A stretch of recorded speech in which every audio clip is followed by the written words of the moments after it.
ശ്രീരാമായ നമോ നമ. സീതാരാമഗുണാരാമപുണ്യാരണ്യനിവാസിനോ വന്ദേ വിശുദ്ധവിജ്ഞാനവും കവീശ്വര കവീശ്വരവും. യുദ്ധകാന്ഡം ത്രിചത്വാരിംശ സർഗ. 43-ാമത്തെ സർഗം. ദ്വന്ദ്വയുദ്ധം. അങ്ങനെ വാനരപ്പട മുഴുവൻ, കോട്ട മുഴുവൻ ചുറ്റി ആക്രമിക്കാൻ തുടങ്ങിയപ്പോൾ രാക്ഷസപ്പട അവിടുന്ന് ഇറങ്ങി. എല്ലാ ചതുരംഗപ്പടയോടുകൂടി രാക്ഷസപ്പട പുറത്തേക്ക് ഇറങ്ങണം. യുദ്ധതാം തു തതസ്തേഷാം വാനരാണാം മഹാത്മനാം രക്ഷസാം സംബഭൂവാധ ബലരോഷസ്സു ദാരുണ. വളരെ രോഷത്തോടു കൂടി ശക്തമായ സൈന്യം കൊണ്ട് അവരങ്ങനെ പുറത്തിറങ്ങി. അതിഗംഭീരമായ സൈന്യം. രാക്ഷസന്മാരുടെ കുതിരകൾ സ്വർണം പോലെ ശോഭിച്ചു. ആനകൾ അഗ്നിനാളങ്ങൾ, അഗ്നികുണ്ഡങ്ങൾ പോലെയും തേരുകൾ സൂര്യൻ ഗോളം കണക്കെയും തിളങ്ങി. അങ്ങനെയാണ് അവർ പുറത്തേക്ക് കിടക്കണേ. കോട്ടയുടെ പുറത്തേക്ക് എന്നപ്പോൾ വാനരപ്പട ചെന്നങ്ങടെ ആക്രമണം തുടങ്ങി. അങ്ങനെ കുറച്ച് ആക്രമണം കഴിഞ്ഞപ്പോൾ ഓരോരുത്തരും അവരുടെ തുല്യ പരാക്രമശാലികളെ കണ്ടുപിടിച്ച് യുദ്ധം തുടങ്ങി. അതാണ് ദ്വന്ദ്വയുദ്ധം എന്ന് പറയുന്നത്. അംഗദൻ ചെന്ന് ഇന്ദ്രജിത്തിനെയാണ് എതിർത്ത്. ഇന്ദ്രജിത്ത് പടിഞ്ഞാറുള്ള ആളാണ്, അംഗദൻ തെക്കുള്ള ആളാണെങ്കിലും യുദ്ധം തുടങ്ങിയപ്പോൾ അതൊക്കെ അങ്ങോട്ട് മാറി. അന്ധകാസുരൻ ശിവനുമായി യുദ്ധം ചെയ്ത മാതിരിയാണ് അതിന് ഉദാഹരണം കൊടുക്കുന്നത്. സമ്പാദി എന്ന വാനരൻ പ്രജംഘനുമായി യുദ്ധം ചെയ്തു. ഹനുമാൻ ജംബൂമാലിയായിട്ടാണ് യുദ്ധം ചെയ്തത്. വിഭീഷണൻ ശത്രുഘ്നൻ എന്ന രാക്ഷസനുമായിട്ട്, ഗജൻ തപന്നുമായി, നീലൻ നികുംഭനുമായി, സുഗ്രീവൻ പ്രഖസൻ എന്ന രാക്ഷസനുമായി യുദ്ധം ചെയ്തു. ലക്ഷ്മണൻ വിരൂപാക്ഷനുമായിട്ടാണ് യുദ്ധം ചെയ്തത്. നടുക്കലെ കാക്കണാളാണ് വിരൂപാക്ഷൻ എന്ന് പറഞ്ഞല്ലോ. അതിൽ യുദ്ധം ചെയ്ത് ലക്ഷ്മണന്റെ അടുത്തെത്തി. ശ്രീരാമനെ 3 പേര് ഒരുമിച്ചാണ് എതിർത്തത്. അഗ്നികേതു, രശ്മികേതു, സുപ്തഘ്നൻ 3 പേര് ബാണങ്ങളെ കൊണ്ട് എതിർത്തപ്പോൾ ശ്രീരാമൻ അവരെ എതിർത്തു. മൈന്ദ്രൻ വജ്രമുഷ്ടിയായിട്ട് എതിർത്തപ്പോൾ ദ്വിവിധൻ അഗ്നിപ്രഭനുമായിട്ടാണ് എതിർത്തത്. നളൻ പ്രതപന്നുമായി യുദ്ധം ചെയ്തു. സുഷേണൻ വിദ്യുന്മാലിയുമായിട്ട് യുദ്ധം ചെയ്തു. ഘോരമായ യുദ്ധം തുടങ്ങി. യുദ്ധത്തിലൊരു ചോരപ്പുഴ ഒഴുകി നടക്കുന്നത്. ആ പുഴയെ ഉദാഹരിക്കുന്നുണ്ട്. പുഴയുടെ പക്കത്ത് ഇങ്ങനെ ചെളികളുണ്ടാവും. ആ ചെളിയൊക്കെ ഈ യുദ്ധം ചെയ്യണവരുടെ രോമവും മുടികളൊക്കെ ചെളികളായിട്ട് വേണമെങ്കിൽ ഉദാഹരിക്കാം. ഇടയ്ക്ക് പുഴയിലിങ്ങനെ ഓരോ മരക്കൊമ്പുകളൊക്കെ ഇങ്ങനെ ഒഴുകും. അത് ശരീരത്തിന്റെ കയ്യും കാലും ഒക്കെയാണ്. പുഴയുടെ പ്രവാഹം എന്താണ്? ജലപ്രവാഹം ചോര തന്നെ, ചോരപ്പുഴ തന്നെ. അങ്ങനെ ദ്വന്ദ്വയുദ്ധം അതിഗംഭീരമായ. ഇടയ്ക്കൊക്കെ എതിരാളികൾ തമ്മിൽ മാറും.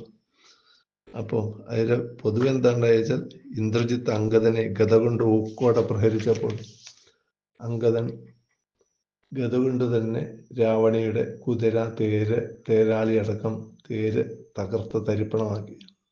അപ്പോഴേക്ക് ഇന്ദ്രജിത്ത് രക്ഷപ്പെട്ടു. മഹാമായാവിയുണ്ടോ. സമ്പാദി ഒരു മരുത്തുമരം പിഴുത് പ്രജംഘനെ കൊന്നു. ആദ്യത്തെ വധം അതാവുമെന്ന് തോന്നുന്നു. ജംബൂമാലിയുടെയാണ് പറയാറ്. ജംബൂമാലിയും ഹനുമാനെ എതിർത്തപ്പോൾ ജംബൂമാലി ഹനുമാന്റെ നെഞ്ചത്തേക്ക് തേരങ്ങനെ അട്ടിച്ച് കയറ്റാൻ പുറപ്പെട്ട സമയത്ത് ഹനുമാൻ ഉയർന്നു പൊങ്ങി. പിന്നെ വീണ്ടും പെട്ടെന്ന് താന്ന് തേരടക്കം ജംബൂമാലിയെ തകർത്തു. തേരും ജംബൂമാലി അങ്ങനെ വധിക്കപ്പെട്ടു. നളവാനരനെ തകർക്കാൻ കൂടെ ഓടിയെടുത്ത പ്രതപനന്റെ 2 കണ്ണും നളൻ അടിച്ചു പൊട്ടിച്ചു. സുഗ്രീവൻ 7 അമ്പാല കൊണ്ട് പ്രഖസനെ ഒടുക്കി.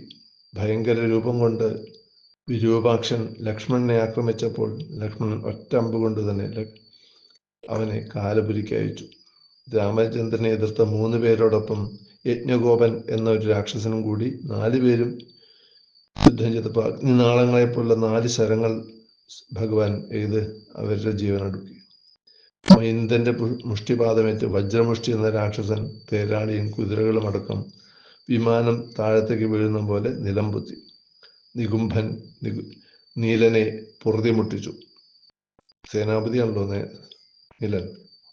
ദേഹം മുഴുവൻ കീറി മുറിഞ്ഞ നീലനെ കണ്ട് നികുംഭൻ ആർത്തട്ടഹസിച്ചപ്പോൾ നീലൻ അവന്റെ നേർക്ക് തേർചക്രം പിഴുതെടുത്ത് അവന്റെ തല്ലി തകർത്തു.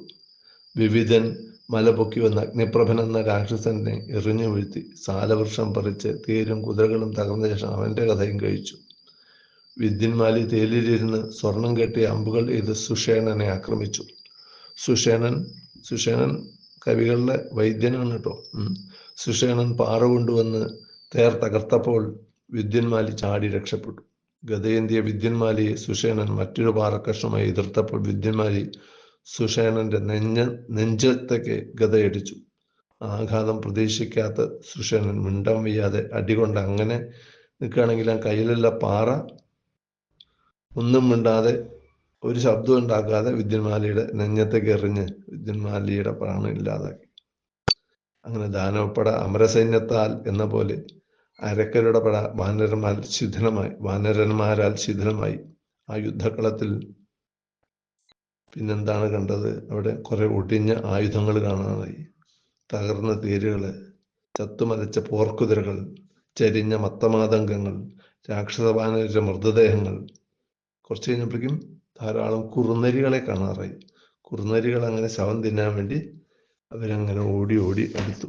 അപ്പോഴേക്കും ഇരുട്ടാവാറായി, സന്ധ്യ ആയിട്ടില്ല. അപ്പോഴേക്കും ഒരു ശ്ലോകം പറയണു, അവസാനത്തെ ശ്ലോകം പറയണു, രാക്ഷസന്മാർ എങ്ങനെയെങ്കിലും ഒരു സൂര്യാസ്തമനം ആയാൽ മതി എന്ന് കൊതിച്ചു യുദ്ധകാലം. നിഹന്യമാന ഹരിപുങ്കവൈസ്തദാ, ഹരിപുങ്കവന്മാരാൽ കപിപുങ്കവന്മാരാൽ അടികൊണ്ട് നിശാചരാഹ ശൂണിതഗന്ധമൂർച്ഛത, ചോര കണ്ട അവർക്കൊരു ഹരമാണ് ശരിക്കും. പക്ഷെ ഇപ്പൊ ചോരയുടെ മണം കണ്ട അവരങ്ങനെ മോഹം വലഞ്ഞു.